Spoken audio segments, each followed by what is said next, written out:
Hey guys, what's up? It's me, Thomas. Tonight we're back here with Kill Count. Tonight, well, I'd have back to Fear Street, or Fear Street Part 2, 1978. So we're going to the campsite of this story. You know, the Nightwing killer. You know, bag-headed, hatchet-wielding one. You'll see. So basically we're going to more of that story and see where it connects back to the main one, in 1994. So let's take a look at Nightwing. So be sure to like, subscribe for more. Hope you enjoy. Let's go. Welcome to the Kill Count, where we tally up the victims in all our favorite horror movies. I'm James A. Janice, and today we're looking at Fear Street Part 2, 1978, released in 2021 on Netflix. Part 2 technically continues the story from Part 1, but the main plot is relegated to mere minutes that bookend this film. The bulk of Part 2 is a flashback that takes place at a summer camp in the 70s, giving Fear Street the opportunity to try a different flavor of horror. Part 1 took place in the 90s and appropriately modeled itself after Scream. That meant snarky humor, a high school setting, and a general sense of self-awareness. Part 2 takes place in 1978, the same year Halloween came out and ushered in a golden age of slashers. Thus, this sequel is more in the vein of those films from the late 70s and early 80s, especially summer camp set ones like Sleepaway Camp and Friday the 13th. The characters are less quippy and snide than Part 1's, thankfully, and the new cast members put in excellent performances that win you over right away. Changing out the main characters is a risky move for a trilogy meant to be cohesive, but it helps that the new cast is headed by Sadie Sink, who was also able to seamlessly blend into Stranger Things when she joined its second season. I was initially worried about Part 2's setting, since I sometimes get bored during summer camp slashers, but the shift in subgenre doesn't ruin Fear Street's overall tone. There's still plenty of supernatural mystery to it, and it builds upon the lore in a surprisingly effective way. Once again, huge credit to Lee Janiak, who was essentially Fear Street's showrunner. Janiak was always meant to direct Parts 1 and 3, which were filmed first and second since they use a lot of the same cast. Part 2 was filmed last and was supposed to be directed by Janiak's friend Alex Ross Perry. An issue with scheduling as production neared caused Janiak to last-minute direct 1978 as well. She says she would have preferred to have more prep time for it, but I think it came out great and successfully emulated early slashers. Janiak and DP Caleb Heyman switched to a more voyeuristic Steadicam style for the camera, while composer Marco Beltrami added more woodwinds and percussion to his score. His music mimics Harry Manfredini so well, I mistakenly took a cue as coming directly from a Friday film. I was probably thinking of Brenda's tune, which sounds pretty similar. Even outside of the faithful technical limitations, I think 1978's a huge improvement over 1994. The isolated setting keeps things more focused, the story beats feel less strained, and there are way fewer scenes of clunky melodrama. They're still there, they're just not as frequent or as long. Will Part 2 also best its predecessor in terms of body count? Let's find out and get to the kills. It also seems like a big jump. Like, think about it. We did hear about the Nightwing incident, from 1984, we actually saw the killer, so now we're actually going to that origin and see how she survived, or at least the survivor, got through, which, again, makes sense. I'm just kind of curious to see what this goes, so without any further ado, let's head over to Nightwing with Part 2. Let's go. Here's the story. The movie begins with a previously on. I like how Fear Street is basically a miniseries, a sort of hybrid between movies and traditional TV. It feels more fun to binge back to back than just going through a bunch of sequels. A news station reports about the murders from Part 1, relaying Sheriff Good's story that blames Kate, Simon, and drugs. C. Berman watches the report while feeding Major Tom, her dog named after the Bowie character. Probably why the soundtrack's playing the 90s version of a Bowie song, the Nirvana cover of Man Who Sold the World, even though that version's severely lacking in glitter. C. Berman sees people appear outside her house, and one of them even climbs in through the window. Don't fucking move! Wait! It's me! Yeah, it's Dina, who says she called C. Berman on the phone. Her and her little bro Josh. Sup, C? They brought along Dina's possessed ex-girlfriend Sam, too, and though C. Berman's hesitant, she agrees to help these young lovers. C. Berman's played by Gillian Jacobs, best known from Community, which I'm pretty sure Josh makes a reference to here. Cool. Cool. See, Berman sits her trespassers down to tell them a story about when she and her Story sister time. went to Camp Nightwing. A week later, my sister was dead. Ah, bummer, see, but at least your flashback gives us a title You're card. hard, Ziggy buddy. Berman's at Camp Nightwing, a summer and/or wrestling camp, judging by that wicked Ooh. clothesline. That stunt person fell hard. Ziggy's a shady sider getting hazed by some Sunnyvalers who call her possessed and tie her to the same tree where Sarah Fear was once hanged for witchery. Main mean girl Sheila actually breaks out a lighter and starts singeing some skin. What the fuck, dude? Ouch. Before this Berman barbecue is ended by Man, a are you sure they're not shady Good. siders? Yep, 'Cause let's that be Nick real. Good, the sheriff in 1994. And in case you don't catch that on your own, don't worry. The movie makes sure you know. Thank you, King of Sunnyvale, future police chief Nick Good. Chef Nick Good's got a good ring to it. The cop talking to young Nick in this later scene Kapinski. also ties back to part 1. He's Kapinski, the officer whose gun was stolen by Dina. You just go easy on me when you're my boss, huh? Not if you keep getting your gun stolen, Yeah. dude. Another link to part 1 is Nick's younger brother Will, shown here as a okay. camper helping Sheila torment Ziggy. He'd eventually become mayor of Sunnyvale, of course, as seen in part 1 and on the TV just a few minutes ago. Fear Street Part 2. Like, jeez. I mean, you have to realize, like, it's kind of weird that the shady siders are, supposed to be the good kids, but as we've seen in both parts, kind of the assholes. Like, yeesh, dude. And the shady siders, I mean, they're supposed to be, evil, corrupt, and all that, but they're kind of chill. Which really shows that, well, yeah, she's Sunnyside, or Sunnyvale's kind of an asshole. Gotta feel bad for the shady siders, which, yeah, fair enough. Anyway, moving along. 2 pays homage to slashers in general, and Friday the 13th in particular. Some Yep. shots in the Nightwing. opening montage feel like direct references to Friday's earlier yeah. films. Despite what Netflix's Twitter might tell you, though, Oh, this- Camp Nightwing yeah, no. was not primarily played by Camp Daniel Morgan, which played Camp Forest Green in Friday 6, Jason Lives. This rumor Nope. was squashed by Sean Clark on his channel Malfunction. If you don't know Sean, he's a mainstay of the horror world and has been visiting horror movie locations since at least 2008 on his excellent series, Horror's Hallowed Grounds. Sean learned that Fear Street 1978 was shot at Camp Rutledge, which sits across the lake from Daniel Morgan in Georgia's Hard Labor Creek State Park. What a Whoops. name. There is a single shot in Fear Street that was filmed at Daniel Morgan, when a kid dives off a dock into the lake. You can see the same dock in Friday 6. I understand how the mistake was made. The camps have similar looking wooden entranceways. Ziggy takes her burn to the camp nurse, where she finds a book with some witch stuff and an article about Ruby Lane, Mark. the switchblade swinging singer we saw in part 1. Ruby's murders and suicide happened in 1965, and 13 years later, her mother, Nurse Mary Lane, is still reeling. Nurse Lane swears her daughter was a sweet, normal girl before her psychotic break and/or possession by witch. Before things can get too spooky with Nurse Lane, Ziggy's found by her older sister Cindy, played by Emily Cindy. Rudd. Cindy's a camp counselor who's always trying to do what's right, like clean up the camp's weird red moss with her boyfriend, fellow counselor Tommy Slater. Hey Tommy, what if we keep an eye kissed on in front of Tommy. the You'll weird see red why. moss? Maybe even some grab ass? Whoa, dude, it's not a stress ball. Calm down. Cindy Berman's a classic final girl type, which earns her derision from her sex-having, dope-smoking, runaways-listening co-counselors Alice and Arnie. We don't want to corrupt her. Yeah, they're dead.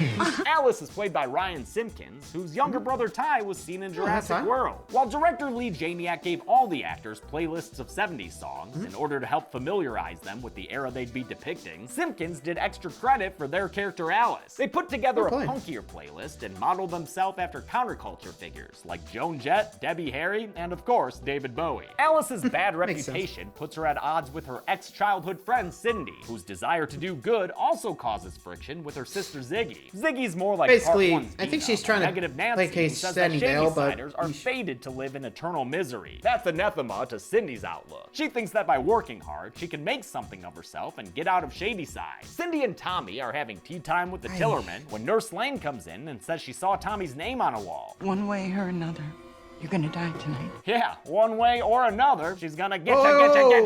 ya. Nurse Lane's not great at the whole killing thing, though, so Tommy knocks her out and she ends up wheeled away on a gurney. Again, like an early I mean, Friday the 13th again, yeah. final girl. Yeah, look Unprovoked at attack. As track Bye. 3 from Ziggy Stardust plays, Cindy goes to Ziggy for some information. She was the last one to talk to Nurse Lane before the attack, so maybe she knows what was up with all that. Maybe it was the witch. Ziggy. What, that doesn't fit your carefully constructed bullshit view of the world? Sadie Sink is so so good at playing the pissed off, me against the world tough teen. And you can't blame Ziggy for being that way. She's a shady sider. We're all cursed. They've got a death curse. Despite the nurse go back again. the camp continues with its color war plans. The annual capture the flag match between Shadyside in blue and Sunnyvale in red. And they take this shit seriously. Just ask Sunnyvale Counselor Kurt. And let's go out there like our ancestors before us and murder those Shadyside witches! Dude, why does anyone from Shadyside even come to this camp? It's just a week the of getting shat on by their wealthy neighbors. Tonight is Sunnyvale versus Shadyside. It is good versus evil. What, are they trying to earn a merit badge in being othered? With some Kansas and some face paint, this color war is ready to go. Tommy's not ready to carry on though, son. He can't rise above the noise and confusion in his head. Cindy takes Tommy to the nurse's office, hoping to find a clue as to why Nurse Lane attacked him. Could have been drugs, could have been witch stuff, who's to say? The couple runs into Alice and Arnie, looking to steal some drugs, but they settle on reading from the scary old book that talks about Seraphir's curse on Shadyside. The curse will last until body and hand unite. In this book is a map notated by Nurse Lane. It mentions Union, the colonial settlement that split into Shadyside and Sunnyvale. We'll see part 3 later. 1666. So the camp is built in the same place as the settlement? That's how you tee up part 3. They see a spot on the map marked Seraphir, spurring Alice and Arnie off on an adventure. Best go and join them, Sin and Tomster. Uh-oh, Tommy's hearing voices say his name. You know what that means. Saw with Ryan Torres and Sam in 1994. Cindy and Tom. Yeah, that's usually a cue that you're the next killer on the wall of killers, as you heard Nurse Lane mention earlier. Remember the whole name on the wall? One way or another, tonight you're gonna die. Which, yeah, that describes the curse to a T. Think about it.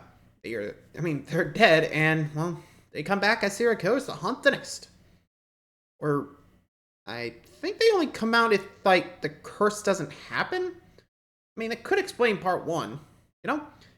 Since, 1 did, and yet, that happened. And Sam tried to fight against her curse, but, well, you saw what happened, right? Anyway.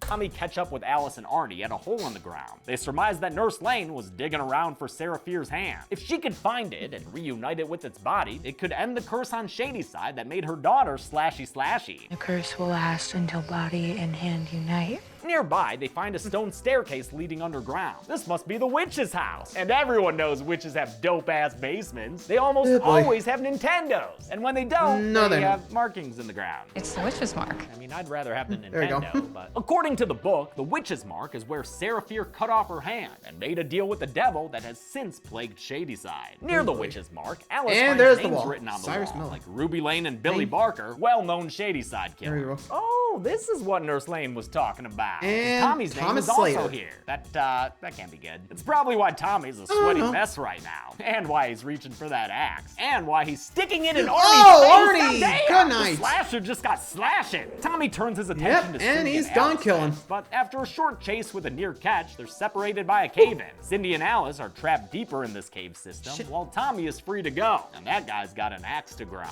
Back at camp, Nick Good catches Ziggy as she's plotting revenge against Sheila for vandalizing her bunk. She's planning on doing a Carrie-style bucket dump with red paint. Instead of reprimanding Ziggy, Nick chaps Stephen King and offers to help. Together, they use a forged note to lure Sheila out to the bathroom, then dump a bunch of bugs on her and lock her inside. Bug muncher. This kicks off a bonding session between the Shadysider and the Sunnyvaler. And you can tell they about to be star-crossed lovers when Lou Reed starts singing Sweet Jane on the soundtrack. After all, the Cowboy Junkies cover of this Velvet Underground song is what played during part 1's lovemaking sesh. Maybe 1666 gets them out the Hoople version. Their foreplay comes in the form of backstory. Ziggy says her life sucks because she's a Shadysider, and Nick bemoans the pressure he's under as the first son of Sunnyvale's leading family. Being the heir apparent isn't always easy either. This is great characterization to Just give wait till later. He wants to be You'll see why.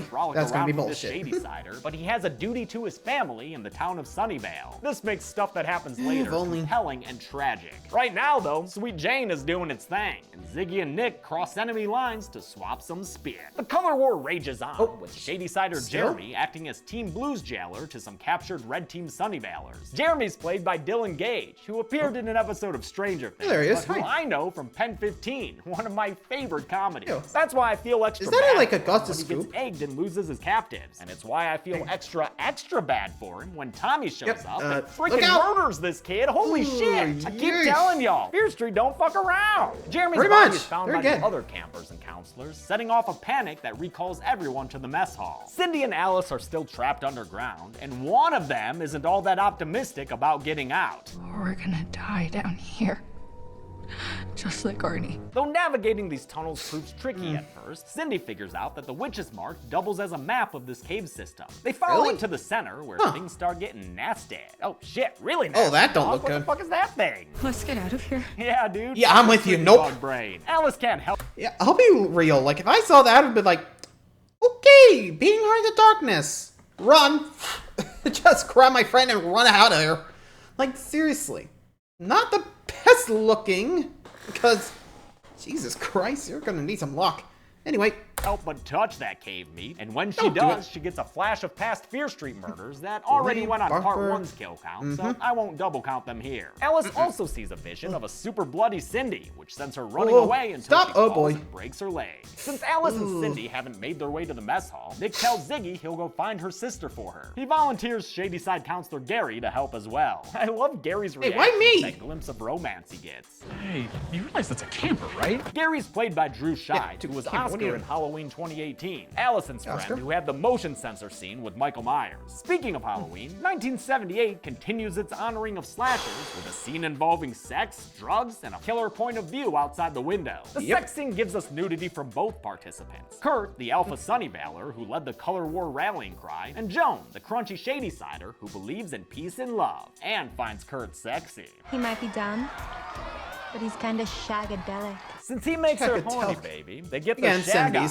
After they're done and Kurt leaves to wash up, Tommy Slater appears with a punishment for Joan being naughty. Punish! He violently hacks her to death with his axe. Good thing she came to camp prepared chest with and some strong-ass double-sided tape. Cindy catches up with Alice and mends her broken leg and their broken friendship. She does so by admitting she's just another shitty Shadysider, no matter how hard she tries to prove the curse wrong. I told myself if I was perfect, if I did everything right, I could beat it. This sentiment is familiar. In part 1, Dina accused Sam of trying to escape Shadyside's curse by moving away. In Shadyside and Sunnyvale, history's always repeating. Curses always follow. Cindy notices that weird red moss on the cave wall, indicating they might be by the outhouse where she got her shirt stained and her butt groped. To the horny toilet, onward! Nick tries to gather up the remaining campers, but the shitbird Sunnyvale red jailer demands his Shadyside blue captives stay put. After he leaves to see what's going on, the prisoners meet Warden Tommy Slater, who slaughters these Shadyside kids off screen. Although I only see 3 of them here in this shot, I hear 4 axe strikes, and later Nick mentions finding 4 bodies. So I'll use the names he says at that point and assume there was a 4th victim just off screen. Ziggy realizes she left Sheila locked inside the buggy bathroom, and when she gets there to let her out, Sheila attacks her. Their struggle is overheard by Cindy and Alice as they follow the moss to the camp's shit cans. Yo, no one noticed the toilet holes led to, like, a cave system? The fight between Ziggy and Sheila also brings Gary around, so he's there when Ziggy discovers that her sister's now living her life as a toilet lady.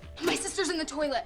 What? They lower a rope and bucket down and start pulling Alice up. Damn, Gary, do work, son. Oh, shit, Gary, watch out. It's Tommy Slater. Oh, and off. Yep, bye, Gary. Oh, yeah, I love a good decapitation. Oh, and then his headless body falls and lands on top of Alice. Sick. Ziggy flees. Yeesh, poor Gary, trying to help and just like, oh shit, just immediately decapitated. Really, good, well. Anyway, sorry, gotta keep moving. Tommy's axe strikes and also, notice all Shadysiders, no Sunnyvalers. Nick. They hide in the science and nature cabin. Then Nick tells Ziggy that Tommy must be some kind of psycho. But Ziggy knows Tommy and says he's really a good guy, so she blames his behavior on possession by Sarah Fear. That's not real, Ziggy. It's exactly what a Sunnyvaler would say.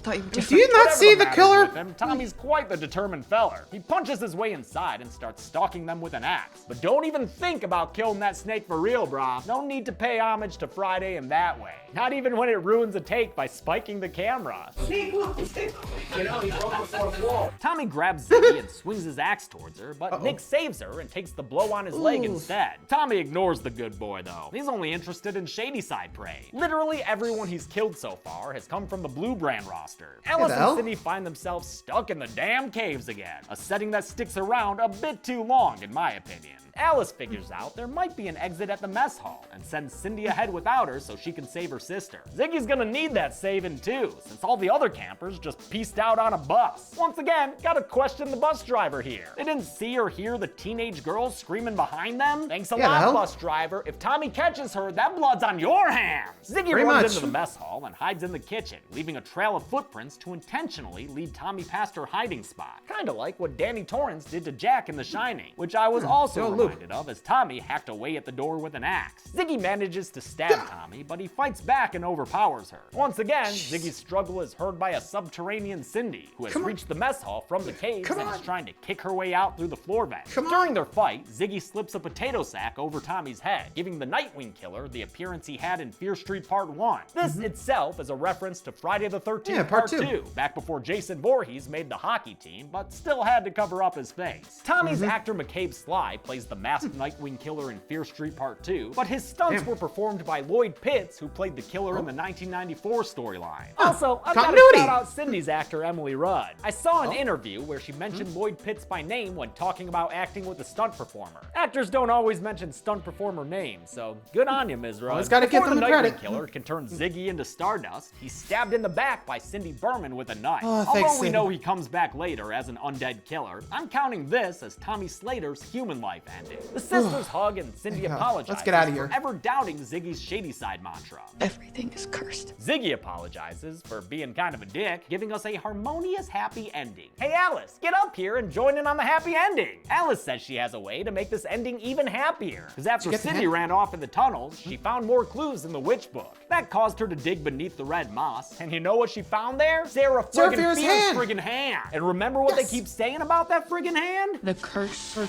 will last. And until body and hand are united as one That means they can end Shady Side's curse of murderers by burying that hand alongside Sarah Fierce's body. Better make sure they take care of it. Damn it, Ziggy, watch the blood. Too late. Good job, you bled on the cursed hand. Ziggy says she saw Sarah Fear, just like Sam did after she bled on the bones in Part 1. I saw the witch. Part 2 shows us what happens after blood hits the bone, since we zoom down into the cave system and watch as that pulsating heart of darkness spits out a being made of black goo. This is how the killers of Shady Side's past are reformed and brought back to life, which means the late Tommy Slater gets an immediate second chance to do some more killing. There you go, Tommy. I knew you weren't one to waste a good opportunity. You're doing great, man. You're like zombie Jason now. Try not to listen to the haters. Oh, snap. You lost your head, Tommy. That's not very zombie Jason of you. Still, zombie Tommy's slashing wasn't in vain, as Alice succumbs to her wound and bleeds to death on the mess hall floor. The sisters hear a familiar song coming out the cave. It's Ruby Lane singing about how you always hurt the ones you love. The Heart of Darkness has brought her back to life, as well as some of her Shady Side friends. And sure, Tommy, you can have a third run too. Why not? Ziggy and Cindy take the Skelly Hand to the hanging tree, which is where Sarah Fear was executed and where her body should be buried. As they dig for it, they're approached by various Shady Side killers, including inaugural shiny Shady Sider, Billy Barker, with his bat. The sisters don't find a body, though, only a stone that says the witch forever lives. Can't really attach that Skelly Hand to a rock, can you? As the Shady Side killers close in on them, Cindy tells her sister to run, hoping to buy her time by taking a shovel to Tommy's face. As Tommy fights back, Ziggy is apprehended by B-tier Shady Side monster, the Milkman, who stabs her in the gut? Oh wow, big push for Milkman there. I thought that dude was a mid-carder for sure. Jokes aside, this is a seriously tragic scene, as the sisters get stabbed and hacked to death in slow motion. It's depicted so brutal, the violence unforgiving, and it's downright sad when we watch them die together, laying side by side. I'm on the verge of crying here, man. Since when is this series called Tear Street? These kills were filmed near the end of Fear Street's exhausting 100+ day production, which is why Janiac said she kept adding more and more blood. It was just like a real reflection of where my soul was at the time. At least the fake blood tastes like mint. Sadie Sink actually said she liked it. It's actually really nice. With Ziggy dead, the killers disappear, since it was her blood on the bone hand that brought them back. And just to make sure everyone understands, I want to clarify what we know about Shadyside Killers so far. As Nurse Lane indicated, and as we saw in the tunnels, when a person's name appears on the wall by the witch's mark, that person becomes inexplicably violent and murdery. It happened with Tommy Slater tonight, and in the past happened with all our faves, like Ruby Lane and Billy Barker. Bleeding on Sarah's bones, however, triggers a completely separate event, which we saw happen with Sam in 1994 and Ziggy a few minutes ago. When that happens, the Heart of Darkness spits out gloopy copies of past Shadyside killers. No matter what you do to them, they'll keep coming back and chasing the person who bled on the bones. The only way to get rid of them is for the bone bleeder to die, which is why they disappeared after Sam was drowned in part 1 and after Ziggy bled to death on the ground just now. But lest we forget, Steve Berman is telling this tale in 1994. My sister was dead. And so was I. Ah, there's that OG man who sold the world. So much spookier. Nick Good finds Ziggy's body and brings her back to life with magical movie CPR. This is the twist to Fear Street Part 2. See, Berman wasn't Cindy Berman, it was Ziggy, whose real name is Christine Berman. Wait, you're Ziggy? I'm sorry, how'd she keep that a secret while telling a 2-hour story? Did she speak in third person the whole time, or that just doesn't make any fucking sense? In any case, Nick was able to save Ziggy's life, but Cindy, not so lucky. Ziggy tried to tell everyone about the zombie Shadyside killers, but no one believed her, not even Nick Good. You don't become sheriff talking about ghost stories. Oh yeah, that guy becomes the sheriff. I almost forgot. As our flashback concludes, we see 11 victims laid out in a row. Now, I've counted 12 kills throughout this episode, but I think Tommy's body is still running around. Ziggy was brought back to life, and we saw Cindy's body being carted away. That means I've only counted 9 of these victims, leaving me with 2 kills I need to add to the count to square up with this shot. This also jives with the newspaper article we saw in Part 1's opening credits. That mentions 12 victims, but an unknown killer. So 12 victims plus Ziggy plus Tommy equals 14. Present-day Ziggy tells Dina and Josh they'll never be able to end the curse. They'd have to reunite Sarah Fier's hand with her body, which wasn't under the tree like it should have been. But Dina and Josh know where Sarah Fier's body really is, sitting beneath some red moss on the side of the road. Now they just need the hand, which Ziggy and Cindy left beneath the hanging tree. That sends them to the Shadyside Mall, which was built where Camp Nightwing stood 16 years prior. You can actually see the tree in Part 1's opener, where you also see that Sheriff Good walks with a limp, a result of the axe strike he suffered, saving Ziggy's life. Dina and Josh retrieve the hand from the mall courtyard, and Dina drives it back to the roadside bones. As soon as she reunifies the hand with the rest of the skelly, she has a psychedelic trip that sends her psyche back centuries. We're going back to where it all began to get the witch's story. Sarah Fier. Or at least we will next time. To be continued. How many people left this camp at night on Wings of an Angel? Well, we all know. Let's find Let's out. find out and get to the... Oh Lord, he coming! Run! What? Okay, I had to dodge that. By my count, and that one shot near the end, there were 14 kills in Fear Street Part 2. We had 6 male victims, 6 female victims, and 2 I'm not sure of, because they were wrapped up in sheets. With a runtime of 111 minutes, that left us with a kill on average just about every 8 minutes. I'll give the Golden Chainsaw for coolest kill to Ziggy and Cindy Berman. It's a double whammy that's filmed in a super serious way, especially when they cut out the sad music and stop the slow-mo, but the killers keep on stabbing just the same. Add in Cindy's dying words that nothing will keep the sisters apart, and you've got a masterpiece of a death scene here. Dull machete for Lena's kill will go to the 2 bodies I had to add, because my count didn't make sense without them. Who were you and when did you die? And Shiny Shadysider, the new award for my favorite Shadyside monster, will in this case go to Tommy Slater, aka the Camp Nightwing killer. Dude was already a highlight in Fear Street Part 1, and this movie showed why he's a main eventer. So violent. And that's it. Fear Street Part 2, 1978, came out in 2021, the middle part of the Fear Street trilogy.